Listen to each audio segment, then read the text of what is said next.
on l'autre fois encore, Jean nous t'ai fait avant l'élection 20 novembre passé. Aujourd'hui, nous retrouvons dans le Palais national pour signature plan intégré de sécurité élection 29 janvier. Et rien que vendredi, nous avons gagné un symposium qui était organisé dans Logbez, côté que chaque directeur départemental a présenté tout à tout plan de sécurité département Payo. Et fort de présentation ça, je dis, tout acteur, toute composante ministérielle, inclus et la PNH, ensemble, réunis matin, dans le Palais national pour nous capables de signer plan ça que nous appelons un plan intégré de sécurité des élections du 29 janvier prochain. En coordination avec le directeur général et le commandant de la composante militaire, le général Ajax, nous avons établi un plan de sécurité conjoint afin de permettre le bon déroulement des élections et de également permettre aux électeurs de remplir leur devoir de citoyen le jour des élections. C'est donc la fin d'un long processus de planification, d'organisation, de concertation, de coordination afin de déployer les plus de 12 000 membres des forces de l'ordre et de composantes militaires sur le terrain. Voilà, donc c'est un jour solennel que nous partageons avec les autres chefs de composantes. Peuple haïtien, le 14 février dernier, l'Assemblée nationale, dans l'exercice de sa souveraineté, m'a élu président provisoire de la République avec la mission de relancer le processus électoral initié en l'année 2015. Aujourd'hui,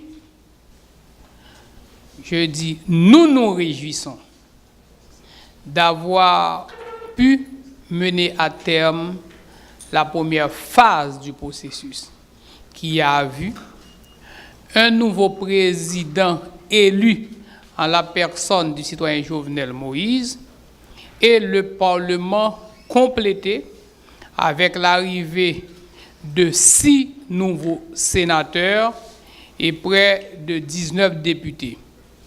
Le deuxième tour, qui était programmé pour le 29 janvier, va devoir compléter le Sénat, mais surtout remplir les vides qui persistent, ça fait déjà 10 ans, au niveau des organes des collectivités territoriales. C'est le cas de dire que ces élections sont aussi importantes, aussi indispensables pour l'avenir démocratique du pays, l'élection des organes des collectivités territoriales.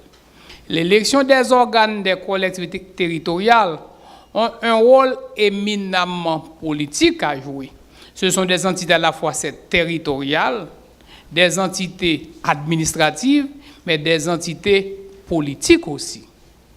L'indépendance du pouvoir judiciaire, telle que garantie par la Constitution, est intimement liée à l'existence des assemblées locales, depuis les ASEC, Assemblées de la section communale, aux assemblées municipales jusqu'aux assemblées départementales.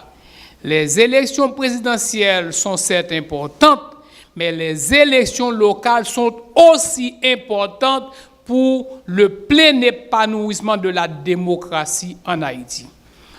Ces élections sont annoncées pour le dimanche 29 janvier. Cette action que nous venons de poser ici, après cette première réunion d'évaluation de toutes les étapes qui étaient indispensables pour permettre le bon déroulement de ces joutes le 29 janvier, rassure la population que les élections vont se dérouler dans de bonnes conditions de paix et de sécurité. La police nationale, en collaboration avec le personnel uniformé de la MINUSTA, va déployer plus de 12 000 agents de police sur l'ensemble du territoire pour garantir la sécurité de tous les électeurs et de tous les candidats. Comme je l'avais dit lors des élections du 20 novembre dernier, le gouvernement n'a pas de candidat. L'exécutif n'a pas de candidat. Les fonctionnaires de l'État, à quelque niveau qu'ils soient, se doivent de se garder de toute interférence dans le processus électoral.